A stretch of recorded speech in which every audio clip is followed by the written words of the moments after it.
పరీక్ష ఏదైనా ఫలితాలలో అందనంత ఎత్తులో ట్రినిటీ ఇంటర్ మరియు ఐఐటి నీట్ అకాడమీ అడ్మిషన్లు జరుగుతున్నవి. వివరాలకు సంప్రదించండి ట్రినిటీ విద్యా సంస్థలు. జనరల్ గా పూజారంటే ఏం చేస్తారు? దేవుడికి పూజలు చేస్తారు, భక్తులను దీవిస్తారు, మంత్రాలు జపిస్తారు, శుభకార్యాలకు ఆశీర్వచనం ఇస్తారు.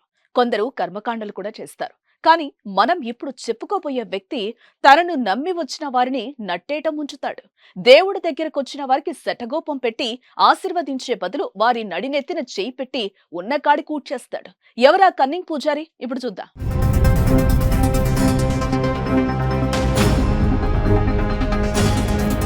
వేములవాడ పట్టణంలోని మార్కండేయ నగర్ వీధిలో మహేష్ అనే వ్యక్తి అమ్మ భవానీ పూజారిగా శివసాయిరం జ్యోతిషాలయం నిర్వహిస్తూ జ్యోతిషం చెప్తూ ఉండేవాడు. ఆయన దగ్గరకు వచ్చేవారితో నమ్మకంగా ఉంటూ మరికొందరు స్నేహితులు, బంధువులు, నమ్మకస్తుల దగ్గర డబ్బులు తీసుకుంటూ తిరిగి చెల్లిస్తూ ఉండేవాడు.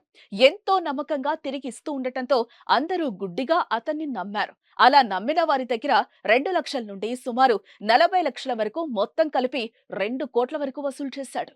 ఇచ్చిన వారిలో స్థానిక నాయకులు, పోలీసులు, ఉద్యోగులు కూడా ఉన్నట్లుగా తెలుస్తోంది.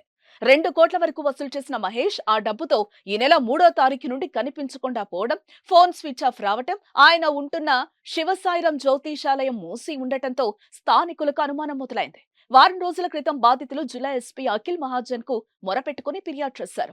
2 కోట్లతో ఉడాయించిన మహేష్ ని పట్టుకుని చట్టపరంగా శిక్షించాలని బాధితులు పోలీసులను కోరుతున్నారు. మహేష్ లాంటి వారిని నమ్మి అధిక వడ్డీ వస్తుందని ఆశపడి మోసపోవద్దని పోలీసులు అంటున్నారు. ఏదేమైనా పూజారి చేసిన పని ఇప్పుడు స్థానికంగా హాట్ టాపిక్ అయింది.